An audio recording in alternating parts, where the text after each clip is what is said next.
వార్తా Sravanthi Z9 digital TV news కు స్వాగతం.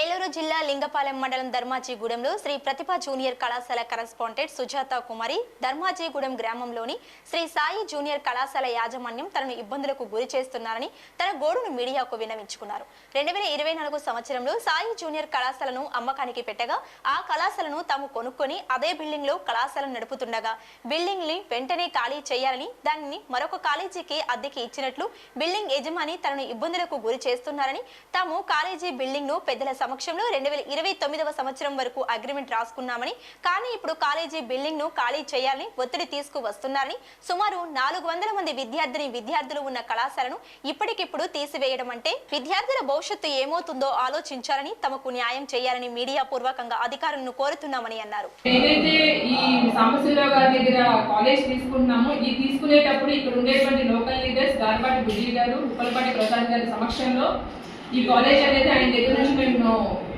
అంగీకార పత్రం రాయించుకోవడం జరిగింది. ఈ మొత్తం జరిగేదంతా కూడా వారిద్దరి సమక్షంలోనే జరిగిందండి.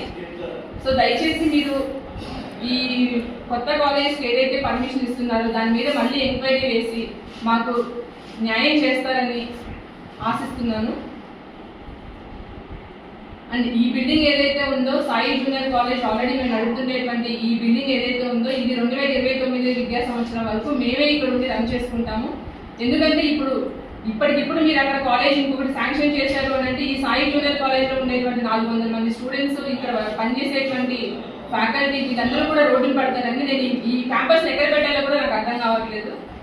సో దయచేసి దీన్ని పరిగణలోకి తీసుకొని ఒక మహిళగా నాకు అన్యాయం జరగకుండా, ఎందుకంటే మేము ఎక్కడెక్కడ నుంచి అప్పులు తీసుకొని లోన్స్ పెట్టుకొని ఈ కాలేజ్ని మేము టేక్ ఓవర్ చేయడం జరిగింది. ఎందుకు అని అంటే ఈ గ్రామీణ ప్రాంతంలో క్వాలిటీ ఆఫ్ ఎడ్యుకేషన్ ప్రొవైడ్ చేయడానికి ప్యాషన్ తోటి ఈ కాలేజీలు గడపడం జరుగుతుంది. అతి తక్కువ ఫీజులతోటి నేను వాళ్ళకి న్యాయం చేయాలనే ఇదితోటి ఎక్కడో సిటీస్లోకి వెళ్ళిపోయి 3 లక్షలు ఖర్చు పెట్టి చదువుతున్నారు. గ్రామీణ ప్రాంత తల్లిదండ్రులకి అంత స్తోమత ఉండదు కాబట్టి ఇక్కడ దగ్గరలో వాళ్ళకి మంచి ఎడ్యుకేషన్ కల్పించాలనే ఉద్దేశంతో చేస్తున్నానండి. దయచేసి గవర్నమెంట్ ఆర్ఏఓ గారు ప్లస్ ఈ లోకల్ లీడర్స్ ఎవరైతే ఉన్నారో అందరూ న్యాయాన్ని సపోర్ట్ చేయాలని, మాకు అన్యాయం జరగకుండా చూడాలని చెప్పి నేను కోరుకుంటున్నాను. సాయి జూనియర్ కాలేజ్ పర్మిషన్ ఇది లైఫ్ లాంగ్ పర్మిషన్ అండి ఇచ్చారు. ఆర్ఏఓ గారు వచ్చినప్పుడు ఒక కాలేజీకి పర్మిషన్ ఇచ్చారు కదా, మీరు రెండో కాలేజీకి ఎలా పర్మిషన్ ఇస్తారో అదే బిల్డింగ్ అని మీరు అడిగాను.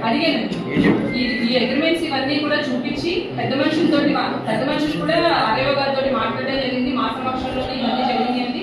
ఆవిడ కాలేజ్ కొనుక్కున్నారు. ఆయన ఇక్కడ కాలేజ్ మనకి ఇంకొక పాయింట్ ఏంటంటే ఇక్కడ మనకు చేసిన అగ్రిమెంట్ లో ఆయన ఈ మండలంలో వేరే కాలేజ్ పెట్టడానికి అవకాశం లేదు అనేది మనం క్లియర్గా పెద్ద మనుషుల సమక్షంలో రాయించుకున్నాం.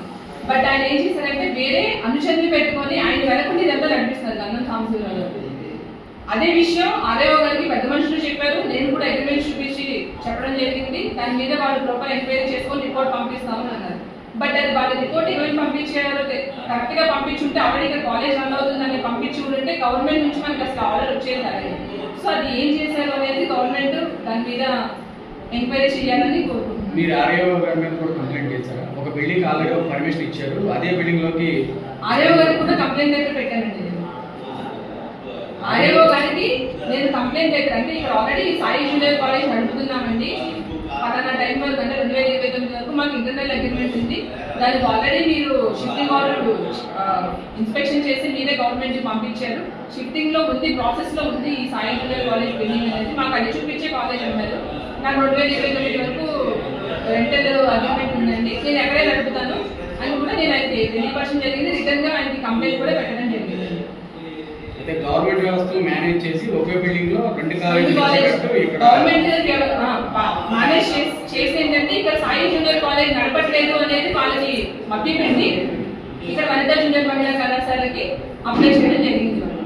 సాయి జూనియర్ కాలేజ్ లో అడ్మిషన్స్ అన్ని ఉన్నాయి, మొత్తం ప్రాపర్ డాక్యుమెంట్ దానికి సంబంధించినటువంటి అప్లికేషన్ ఆర్డర్స్ డాక్యుమెంట్స్ మొత్తం FDR మొత్తం అన్ని కూడా మా హ్యాండ్ ఓవర్ లోనే ఉన్నాయండి. ఈ విషయం నిమిత్తం ఎమ్మెల్యే గారిని కలిసారండి మీరు? అంటే ఇక్కడ గార్పాటి బుజ్జి గారి సమక్షంలో జరిగిందండి ఈ అగ్రిమెంట్ అనేది. నేను ఆయన తెలియపరచడం జరిగింది. ఆయన ఎమ్మెల్యే గారికి చెప్తానని చెప్పారు. విజయనగరం జిల్లా జమి మండలం అలమండ వీఆర్ఓ లంచం తీసుకుంటూ ఏసీబీ అధికారులకు పట్టుబడ్డారు.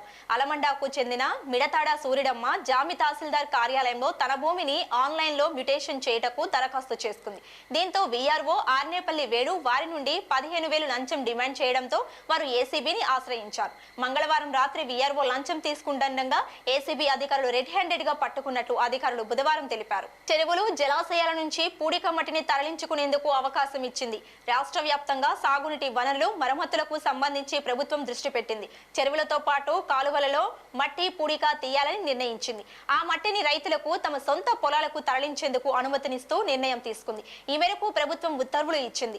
రైతులు సొంత ఖర్చుతో పూడిక తీసుకొని ఆ మట్టిని వినియోగించుకోవచ్చని, దానికి సంబంధిత ఎగ్జిక్యూటివ్ ఇంజనీర్ ను అనుమతులు తీసుకోవాలని, చెరువులు జలవనరుల గట్లపై ఈ పూడిక తీసిన మట్టిని నిల్వ చేయకూడదు. ఈ మేరకు జలవనరుల శాఖ ప్రత్యేక ప్రధాన కార్యదర్శి సాయి ప్రసాద్ ఉత్తర్వులు జారీ చేశారు. మట్టి అవసరమైన రైతులు ఈ అవకాశాన్ని సద్వినియోగం చేసుకోవాలని కోరారు. వృద్ధురాలి పట్ల కఠిన మనస్కులు ఆ ఆసుపత్రి అధికారులు వార్డు వాళ్ళు చూడాలి అంటూ తప్పుకుంటున్న సిబ్బంది, వృద్ధురాలిని వాటికి చేర్చమంటూ ఆదేశాలు జారీ చేసిన ఆదేశాలు సైతం పక్కన పడేసిన ఆసుపత్రి సిబ్బంది, ఈగలతో సావాసం చేస్తూ దుర్భర పరిస్థితి అనుభవిస్తున్న వృద్ధురాలు, ఆసుపత్రి ప్రతిష్టని దిగజారుస్తున్న కొందరు అధికారులు నేను మాటలు వినాల్సిన అవసరం లేదు అంటున్నట్లు వారి వైఖరి, ఆసుపత్రి ఉన్నతాధికారి ఆదేశాలను అమలు కాకపోతే ఎవరికి చెప్పుకోవాలి అంటున్న సాధారణ రోగులు, ఇప్పటికైనా మార్పు వచ్చేనా, వృద్ధురాలిని కాపాడేనా వేచి చూడాలి. గుంటూరు నగరంపాలెం పోలీస్ స్టేషన్ పరిధిలో గల గవర్నమెంట్ హాస్పిటల్ నందు మహేష్ అనే వ్యక్తి అనారోగ్యంతో చికిత్స పొందుతూ మృతి చెందడం జరిగింది. మృతుని వయసు 35 సంవత్సరాలు. ఇతని ఆచూకీ తెలిసిన వారు నగరంపాలెం SHO ఫోన్ నెంబర్ 8688883136 ను సంప్రదించవలసిందిగా పోలీసులు కోరడమైంది. ఈ వార్తలు ఇంతటితో సమాప్తం. Stay tune unlimited entertainment Z9 digital TV.